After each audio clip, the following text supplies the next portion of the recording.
Welcome प्यारे बच्चों। तो सबसे पहले तो कक्षा 11वीं के विद्यार्थियों को ढेर सारी शुभकामनाएं। अब इस साल आप लोगों का क्लास 12th है और हिंदी में आप लोगों को इस साल 100 में से 90 प्लस मार्क्स स्कोर करने।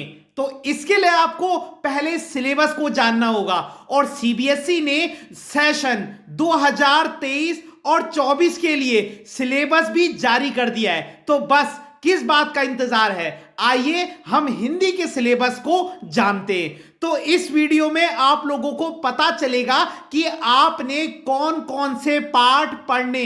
इस वीडियो में जो जो पार्ट बताए गए आपने वही इस सेशन के लिए तैयार करने। तो सबसे पहले हम बात करेंगे आरोह काव्य खंड का, यानी आप लोगों को कौन कौन सी कविताएं पढ़नी है। देखिए, सबसे पहले है कवि का नाम हरिवंश राय बच्चन और इनकी दो कविता हैं।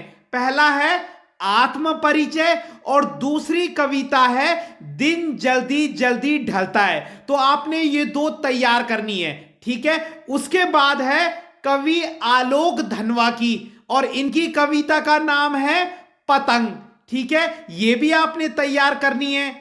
उसके बाद है कुंवर नारायण कवि और इनकी भी दो कविताएं हैं, कविता के बहाने और बात सीधी थी पर।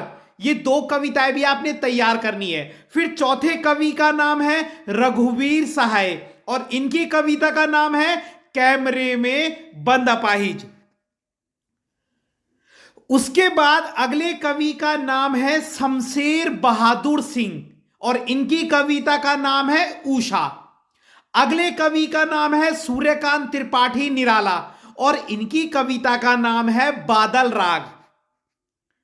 अगले कवि का नाम है तुलसीदास और इनकी भी दो कविताएं हैं, कवितावली और लक्ष्मण मूर्छा और राम का विलाप।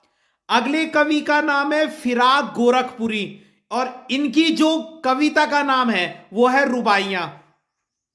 अगला कवि है उमा शंकर जोशी और इनकी भी दो कविताएं हैं, छोटा मेरा खेत और बगुलों के पंख। तो ये सारी कविताएं आपने तैयार करनी है। क्लियर हो गया। इसके अलावा आपने कुछ नहीं पढ़ना है। इसके अलावा जो कविताएं आप लोगों की किताब में और इस वीडियो में नहीं है, इसका मतलब वो सिलेबस में नहीं है। अगला है गद्य खंड। गद्य खंड से आपने कौन कौन से पाठ पढ़ने।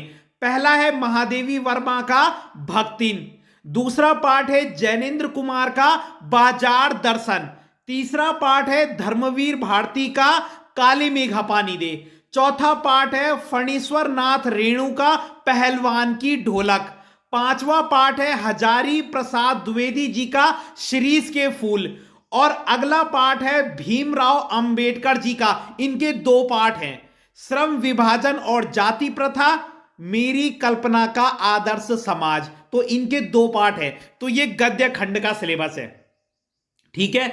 गद्य खंड में कम पाठ है, ठीक है। कविताएं आप लोगों के पास ज्यादा हैं, ये देखिए, लेकिन जो गद्य खंड है उसमें आप लोगों के पास ये कम पाठ है।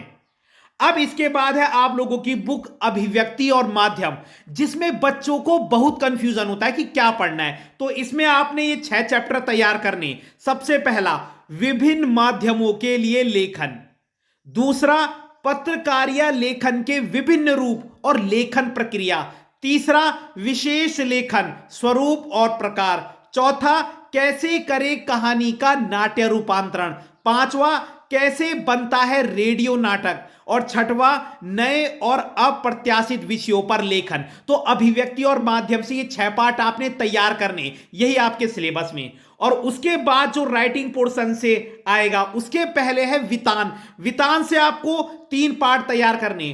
पहला है मनोहर श्याम जोशी जी की कहानी सिल्वर वेडिंग, दूसरा पाठ है आनंद यादव जी का जूझ और तीसरा पाठ है ओम थानवी का अतीत में दबे पांव। तो वितान से आपने तीनों पाठ तैयार करने। और जो चौथा पाठ है वो हट गया है, एन फ्रैंक की डायरी वाला, डायरी के पन्ने, वो पाठ हट गया है। तो आपने यही 3 पाठ तैयार करने वितान से। और लेखन से आप लोगों के पास केवल रचनात्मक लेखन आएगा 6 मार्क्स का।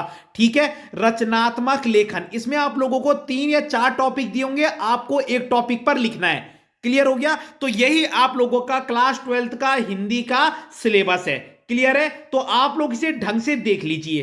तो अगर आपको वीडियो पसंद आई हो तो लाइक कीजिएगा, कमेंट कीजिएगा और अपने चैनल को अपने दोस्तों में शेयर जरूर कीजिएगा। धन्यवाद।